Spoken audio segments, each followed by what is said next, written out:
I'm very happy to be here with you this morning. It's wonderful to see this room of people who are interested in the micro, small, and medium enterprises in this country.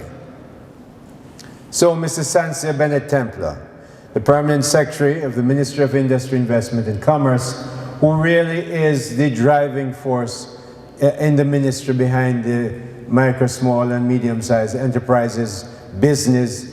She takes this seriously, she takes it to heart, she loves it, and she works at it and gets all kinds of sponsors and everybody else involved, including me. She tells me what to do when I come.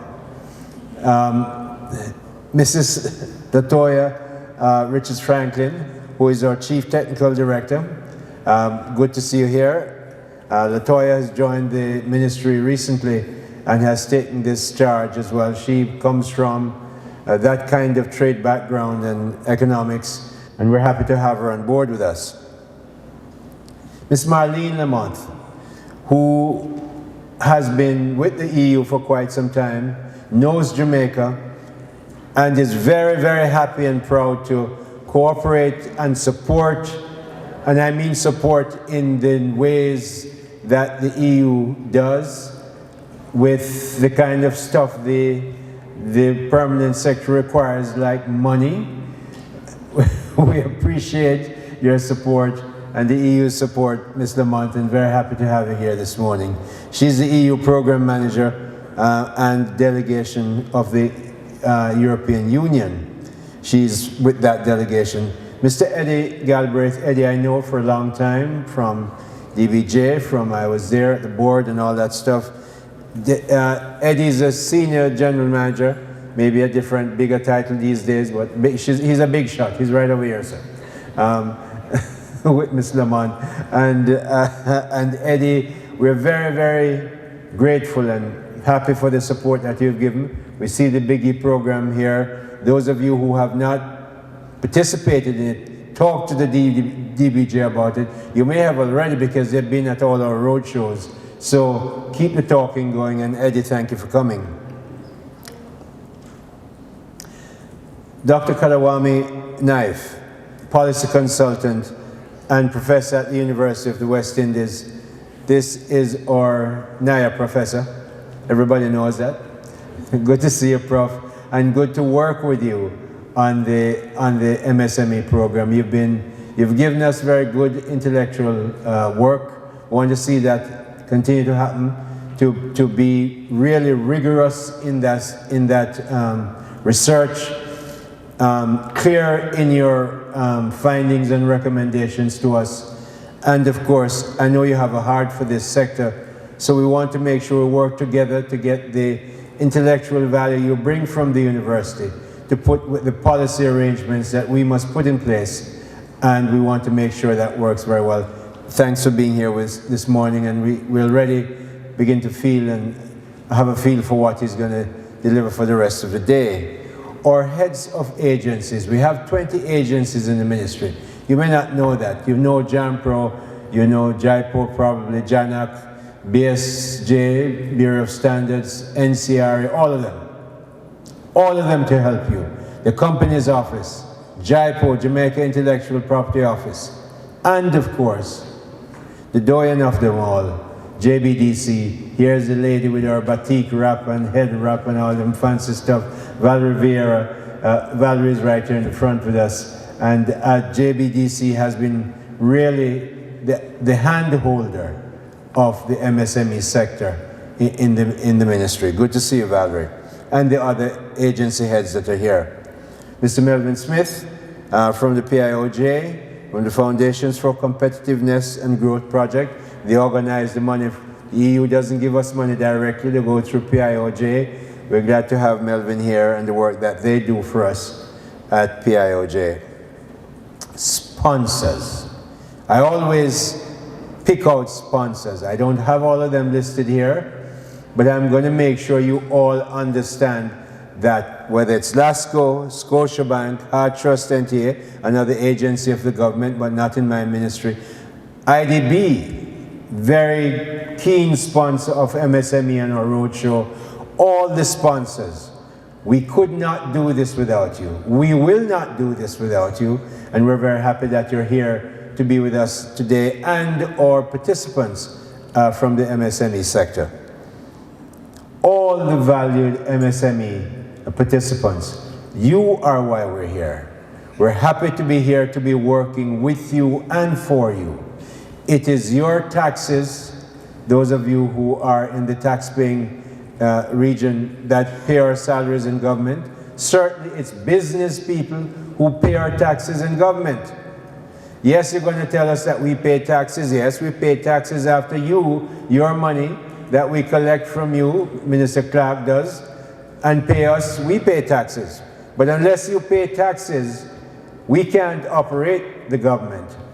Unless, when the government used to take loans, and we haven't taken any in a long time, no new loans, unless you pay for those loans, the loans can't be paid. So business, big business, medium business, all kinds of business in MSMEs, you are who we work for. You are who pay us.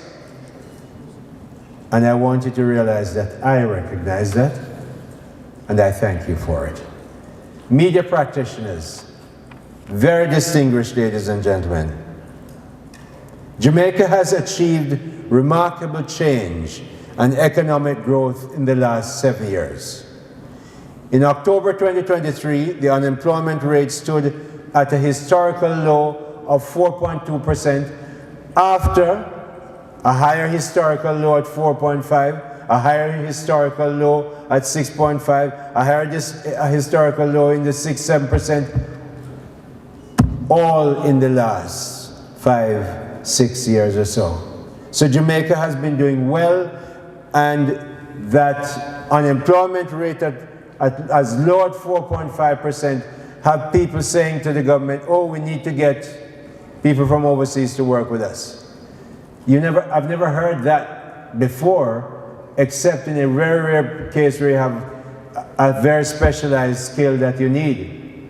Because, truthfully, for 30, 40, 50 years, Jamaica was an employer's paradise. When you have 16% unemployment, 14% unemployment, 13.4% unemployment when we came to government, it's an employer's world. They can hire, they can change. You never hear about shortage of people to work. When you get down to 4.5%, it's no longer the one-way employer's world that it used to be. Therefore, adjustments have to be made. Adjustments have to be made by employers to train more of their people. Training has not been as big an issue as it should be in Jamaica. So employers, some big ones have been doing training well, but a lot more will have to train. Compensation packages will have to be arranged. Compensation package is not just about salary. Other considerations. And Jamaicans in this situation must also look to upskill themselves. Because if we're not going to have all the people we need, those who we have must be properly skilled, and HATRUST NTA and other institutions, private institutions, must get into the upskilling of people to make sure we have the kind of skills we want in Jamaica. That, incidentally, is a business opportunity too. So as Jamaica changes, and as we get to that low unemployment level, there are opportunities for businesses to grow and businesses to start, because a lot of Jamaicans will have to be upskilled to make sure we have the skills we need to continue to grow this country. From January 23 to August 23, Jamaica's total export increased by 29%. And since the PS talk about exports so much, I might as well give you the number here. Our GDP also increased by 2.1% July 23 to September 23. So there's good growth happening. In 2022, our GDP grew by 5.7%. 2021, it was even higher than that. So we've recovered and are recovering very well from COVID. But in 62 years of independence, I asked my researchers to give me the numbers. We've had 1 year when Jamaica had a positive trade balance. That is untenable, unacceptable, and as we change and become a much better country, we must tackle this issue. Canada is not going to tackle it for Jamaica. The USA is not going to tackle it for Jamaica. Singapore can't do it for Jamaica. Jamaicans must do it for Jamaica to change that negative trade balance of 61 years into a continuously growing trade balance where we reduce and take away that negative trade balance. It's not going to happen in 6 months. So all of you in here must join me. All of us must commit that we're going to change this negative trade balance into a positive trade balance. It's the only way we're going to become a rich country. So that wasn't enough for you to clap? Give me something, man. Return something to me, man. Knife. Did not do nothing for me. So, prof. But seriously, I want to give you another item. Our per capita GDP has been hovering around $5,000 US since 1970. I asked for the numbers. I check it. So this is about PNP and JLP something, because all that we have been governing over them years since 1970. We as Jamaicans must change Jamaica Inc. We as Jamaicans must do it. So we must make sure that per capita GDP must move from 5,000, 6,000, up to 7, 9, 10,000. Our friends that are close to us in CARICOM at 14,000. What we do down here? We are Jamaicans. What are we doing down here? This business community. And that's why I'm talking to the MSMEs, because much of the growth comes from down here. We need this Jamaica of ours to change. We must change exports, and in that process, change the per capita GDP. Jamaica must become a rich country. Knife, Prof, I'm not interested in poverty except to change it to prosperity. Where you laugh, it's true, yes? In 2023, 14,193 MSMEs filed GCT returns. Do you know what that means? 5 years ago, I don't know if we had half of that filing GCT.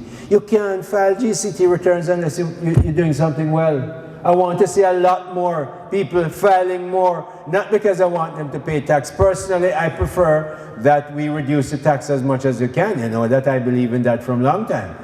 From 2016 and the North, I believe in that.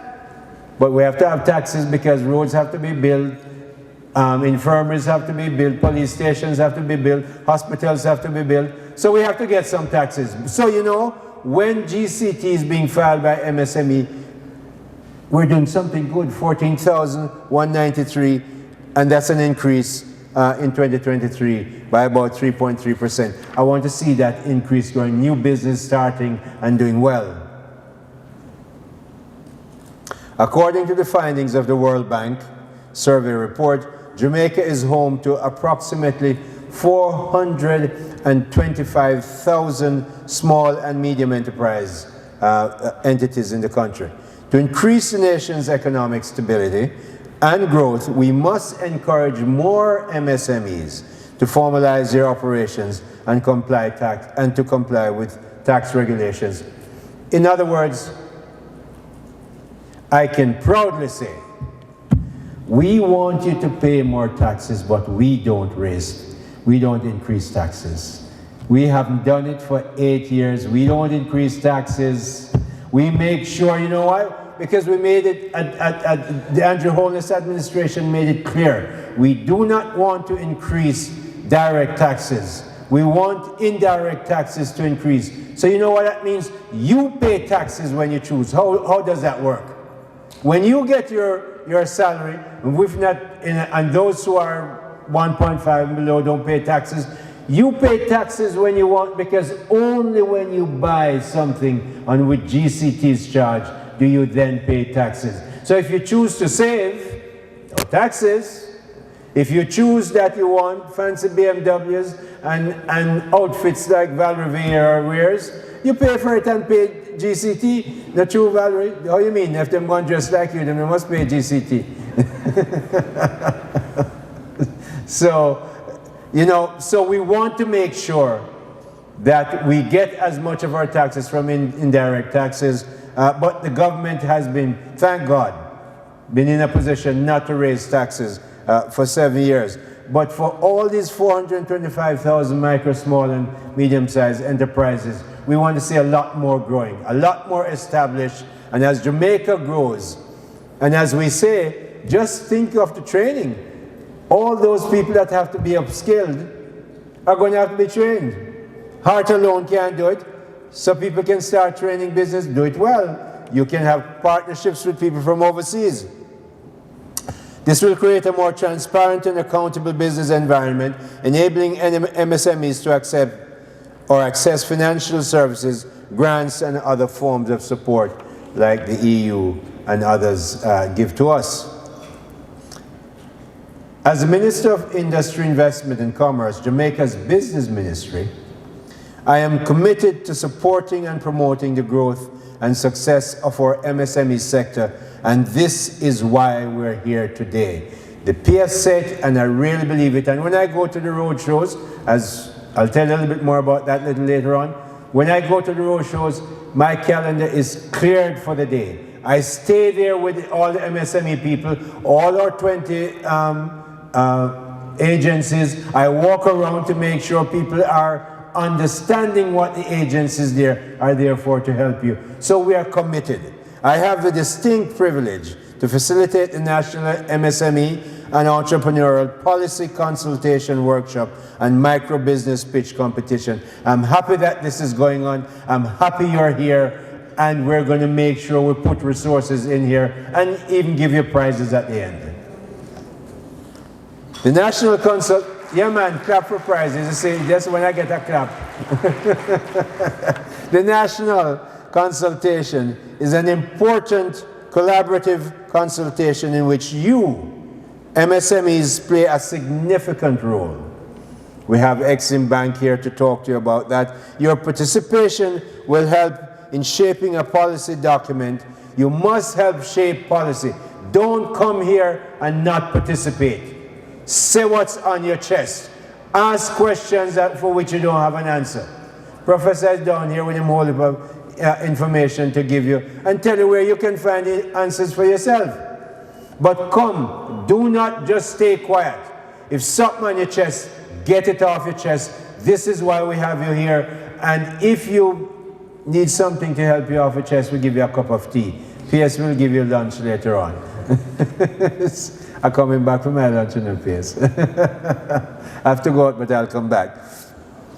So this consultation is really to get you, the Jamaicans, who are involved in this. Because as I said to you, we can't change 61 years of negative trade balances unless we take you all together with us. So you make the policy. I will carry it to cabinet. Make sure if there's a law to change in the parliament, I take it there too. That's my rule. But I don't want a policy that me and Professor sit down in our office and create. We want a policy that you say, this is how we want Jamaica to work, and this is why it should work that way. And when we flesh it out among ourselves, we get a much better policy and a much better Jamaica out of it. It has to be relevant. It has to be inclusive.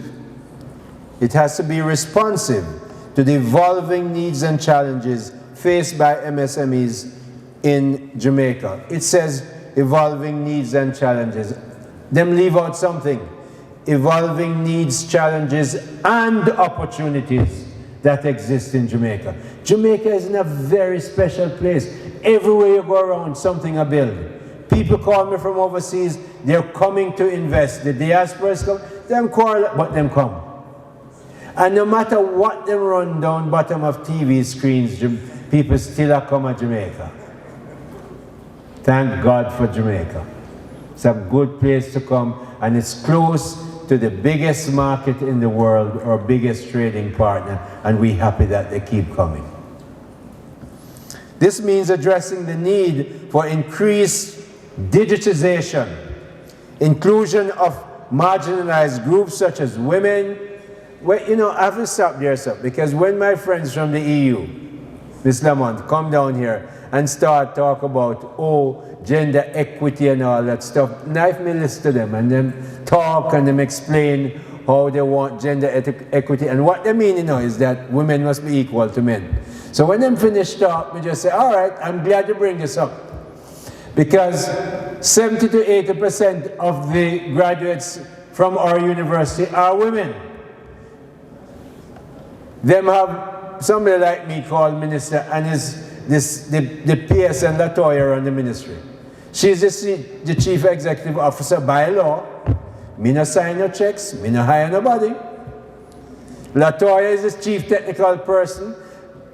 They tell me what I must say. I can't speak without any authority of them.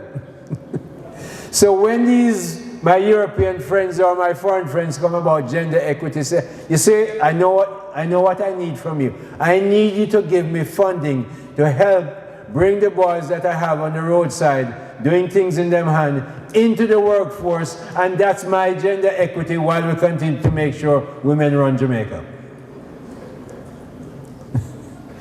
And then quickly them shift the argument on my knife. Them no bother with the argument, and then we start talking about how much funding they're going to give me to put in programs. But seriously, we do want to make sure it's inclusive, but we want to also talk about the opportunities that are here. Not just the challenges, they are great opportunities and we must take them. But we have to make sure we have digitization. We have to make sure we take care of our disabilities. Buildings must be built where people can go in there who are in wheelchairs.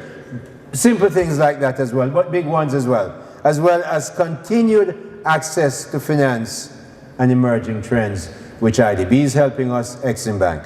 We're keenly aware of the many challenges that are both internal and external to the MSME group. There's a lack of access to appropriate financing. That's where they always tell me. But if they look around, there's quite a bit of financing available. So we talk to Exim Bank. Some of the banks are having really good MSME sections in their business. So financing is getting better. But think about this. When we were told in 2015 that we must lock down the junior stock exchange, I was then advisor to the then leader of the opposition, now Prime Minister Holness. I was writing for the Gleaner. I made sure I took them on head. I was chairing the leader of the opposition's economic council then. Favour Williams was with me. We took them on the paper. Audley Shaw, who really brought in the junior stock exchange, almost go ballistic.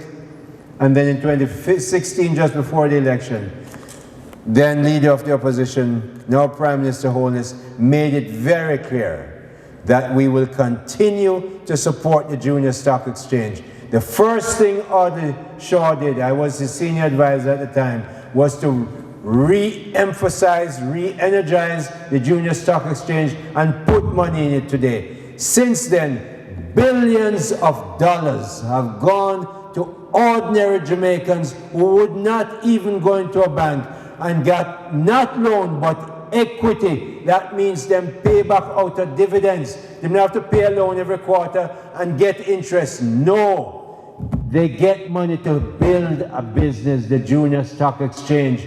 So when you talk about financing, get your business plan from JBDC, get your uncle and aunties and partners to get together and go and get equity. Don't just look for loans, because loan you have to pay back every month or every quarter through interest rate. Truthfully, the Andrew Holness administration has put that in place, and we want to make sure it continues to work. The Junior Stock Exchange is a major source of equity financing right here in Jamaica. We understand that you require more support for your business growth, and that is why this ministry, the Ministry of Industry, Investment and Commerce, Jamaica's business ministry, has spearheaded an island-wide tour of bringing our services to you, MSMEs, making it easier to do business in Jamaica. We've just launched that. We've done business missions across Guyana, United States, many cities, Canada, UK. We're going to go to Latin America. We've been to Trinidad, of course. We're going to Africa later this year, and Asia, Japan, China, India. We have to take Jamaicans to go overseas and understand and do business. And the ones I'm taking are now in their late 20s, 30s, early 40s. So early in your career, you're getting exposure, because a big thing that we don't have, we know we're good in certain things. We believe we're good in everything until you go overseas and see what people do. And your eyes get open and you realize that now if we can do even better than we think we're doing. And we have to, because the world is so competitive. So these business missions have done very well, taking as many as 73 people one time. Going back to Guyana in May, so I'm telling you that now. We're going back because Guyana is an important part of our region here, and we must take care of it. The MSME roadshows. 4 of them: Mandeville, Montego Bay, Ocho Rios, Kingston. And we not take them to no Pian Hotel, you know, Prof. The PS, I don't know where she get the money from, but she take them to Half Moon, to Pegasus, all Sandals in Ocho Rios, and because I take orders from her, me turn up. so we take the roadshow. Why? Because we want ordinary Jamaicans to understand this is our country. There's nothing wrong with going to Sandals, nothing wrong going to Half Moon, nothing wrong going to Pegasus, to learn about how we're going to do business better, to become much more competitive in Jamaica and much more competitive across the Caribbean and across the world, because that's how we're going to change those 61 years of negative trade balance. We're going to have to export. We want to make sure you have the skills, you have the markets, we give you the support to take our country overseas, like Hussein and like Shellyan Fraser Price and like Bob. The best ambassador, Bob has taken Jamaica across the world. Businesses must take us. You know what? Financial Times is recognizing it. They're saying that Jamaica's turnaround in the past 5, 6, 7 years is so outstanding, it's understated. In fact, we could teach a few countries how to do it. And it's not a joke. When I'm close to Sri Lanka, my wife is from Sri Lanka. When Sri Lanka had its problem, people were saying Jamaicans should go there and help them turn it around. They seem to be coming out of it. But you know, what we've done in the past 5, 6, 7 years is nothing short. You've studied economics, Latoya, you have. It's nothing short of outstanding. To turn this country from 147% debt to GDP to where we are at now, just a little bit over 70, next year we probably is below 70, is simply amazing. Without raising taxes, without going to the international market to borrow. And when we have gone recently to place a Jamaican bond, we placed it in Jamaican dollars. You need to understand, when you are able to do that, when the hard time comes, it's Jamaican dollars you have to pay back. That's why Japan, with a debt to GDP of over 200%, doesn't mean a thing, because Japan borrows from the post office which are deposits from ordinary people in Japan, the debt burden is less. MSME, this country is being fixed to make sure you do well. We need you to help us to do well. So you get your business going, listen to the advice from this consultation, take it, train people better, and make sure you make a lot more money. I want all of you to become rich. You see when you love riches, clap harder, man, if you mean it. So we've done the road shows. The Women and Entrepreneurship Support Project Workshop, Part 1. Yes, we do special things to make sure women entrepreneurs, because we recognize in the boardroom is still largely a man's world. Moving fast, changing fast, but women in business needs special support. The Minister of Industry, Investment and Commerce has done that. We collaborate with people to making sure, and we do workshops for them in St. Thomas, Manchester, Westmoreland. In other words, everything you see this ministry is doing, we're taking it to the people. We're not saying you must come to us, because when I run NCB, I know so many people don't want to come into the bank. They're afraid of all them well-dressed women there who talk highfalutin language with them high heels and pretty dress. So they're not coming to the bank. And it's the same thing happened to some of the agencies. They're afraid, you have big offices, elevator, some of you have elevators in them.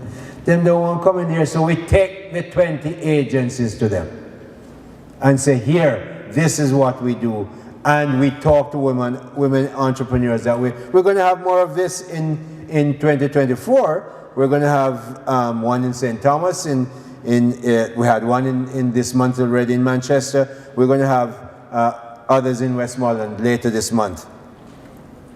The Business Reform Campaign that the ministry through our agency JAMPRO and the National Competitive Council have been running Jamaica's business environment reform agenda under BERA. We have many things that we're changing there, changing access borders. We want to make sure you get your permits easily.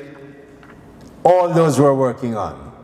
We are building a better business together, faster, simpler, and a better way to do business in Jamaica.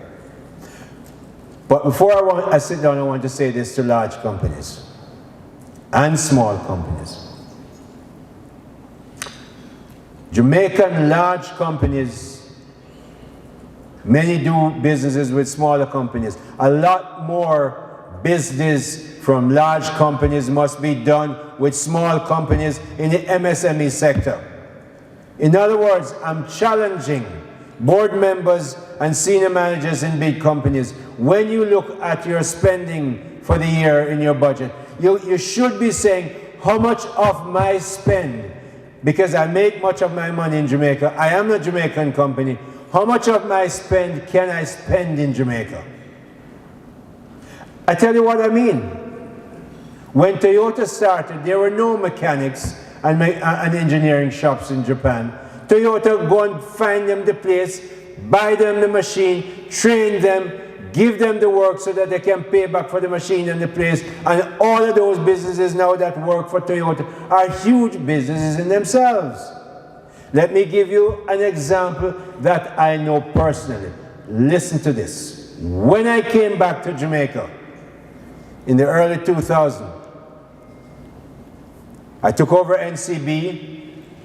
Soon after I was there, I didn't take over NCB, I must change that. Mike Leachin took over NCB, he's paying money by the shares. I took over the management of NCB, which he hired me to do. So they brought to me, soon after I was there, the uniform ordering process. We had 1,800, 2,000 people at NCB at the time. Uniform is a big business. We never realized that. So they say, sign the uniform. I look at this, I say, it's an overseas company that I'm signing to. I say, I'm not signing it. But sir, We have to buy it from overseas because the local people don't make it, don't fit nice. And so I did a little check, and I find out, say, when them come from overseas, them no fit so good either. And me ask, who do the renovation? Them send them back to Miami to get them done? No, it's our local people change them to make them fit good. So if them can change them to fit good, how them can make them? And I remember that when I was going to Monroe, is a tailor make my khaki pants and a lady make my shirt. And the same kind of lady would make the uniforms for the Hampton girls. So we can make uniforms in Jamaica, so I said, I'm not signing it. I pick up the phone and I call Doreen Frankston. I didn't know her then. She was the head of JMA, or I think it was the Jamaica Exporters Association at the time. And I said, Doreen, send me the 3 best uniform manufacturers in Jamaica. So she sent me. We went through a process and we picked one. One them pick was run by a lady called Miss Marcia Nicely. So I called her in after we decided, and I was talking to her. She said, I said, how come you haven't done this before? I sort of had an idea what had happened. She said, boy, them locked me out in on. And Mr. Hill, when them give me a contract, they give me a 1-year contract. I can't do anything with a 1-year contract. It's all right. So I gave Miss Marcia Nicely of Mark Design, named after her son, M-A-R-C, Mark Design, an $80 million contract for 5 years. And nobody in the MSME club, no idea. You know what that means? No man, do better than that, really. Do better than that. Do you know what that means? That lady was operating her little factory, Valerie, you probably know her very well, out of her house, 1,500 square feet. And she maybe have 7 people in there working. That in a residential area, that means sooner or later, some bad mind person could have reported her that she run a factory in a residential area, them lock down her little factory that supporting her family and the people who she employ. So me give her this 80 million contract, and I tell the people at NCB, because I'm used to financing contracts, $300, $400 million in Saudi Arabia and Kuwait. We know how to do contracts. So I said to the people in the bank, give her the contract, buy the machines from her, pay yourself out of the payment you're going to pay her for the uniforms. And of course, she was on her way, she never looked back. Let me tell you what Marcia Nicely is now. She has 2 sons, Mark and another son. Mark left Abbott Laboratories in the United States, a big pharmaceutical company. Wanted to send him on for a master's, no, coming back to help his mother, who helped him to go and study. They have built that company. They now have 24,000 square feet, own their own building, employing 140 people, and exporting, listen to me, to 13 different countries. Exporting. That's 61 years of negative trade balance them working to bring it down. That is what big companies should do. The story about that is not that NCB can lend. It's not that NCB can give big contracts. They can do both. It's that a big company looked at a small Jamaican company and said, let me buy Jamaican and build a better Jamaica. That is what big companies must do. This is what MSMEs must do. You must step up to the plate. You must make sure you digitize your company. Make sure you train your people. MSME believe that training is for grace, and NCB and Jamaica Brothers Group and Usinco ally. No, if you hire people, you must train them. You must. When I took over NCB, I went to the Vice Chancellor of the university. I said, I want the best 20 graduates you have. I don't care if them study scripture or engineering. I just want the mind. I will deal with it. Then I set up a training center for NCB, and I put them in there for a year. We pay them salary, and we're paying them well for a year to do nothing but learn banking the way we want to do it. So of course, in a short period of time, NCB was the best bank here in the country. In 19 months, we changed the stock price from 5.65 to 31.7 with 2 balance sheets. Everybody get rich and get dividends. They never get dividends for 30 years. So when you're a small company, whoever you employ, train them. I beg you, please. Train them. Don't believe that them can leave university and come run your business the way you want it, because that's not what the professors are doing unless they are training at a very high level of engineering. And even then, if you're Rolls-Royce, you have to go to Rolls-Royce and learn how Rolls-Royce wanted to do engineering, no matter how bright you are. So MSMEs, step up to the plate. Train your people. Make sure you're efficient. Big companies don't want to deal with inefficient people and inefficient persons who are not trained. So train them, and then don't wait for the big company to come to you. Go into NCB, go to Wisynco and see what they're doing. And why Wisynco doing this? I can do it better, I can do it more efficiently. And you're taking a plan to Mr. Mahfood and say, Mr. Mahfood, you know, I see you do this, I know you do it well, but boy, I have a way, I work this out. And I can work with you. Give me the work and let me take it out of your factory. You do what you naturally want. I can't make drinks. You do it well, but I can do logistics better than you. Give me this part of the business. Let me do it for you. And take it to the big business. Step up to the plate. Don't believe them. They must come out. Feed it in your mouth and your lap. Go look for the business in big business. So I want big business to buy more Jamaican, and I want small business to step up to the plate and go to big business and say, and you Exim Bank, give them the money to go and help them go to get going. So we want to make sure this whole ecosystem in Jamaica is working to make Jamaica a better and richer country.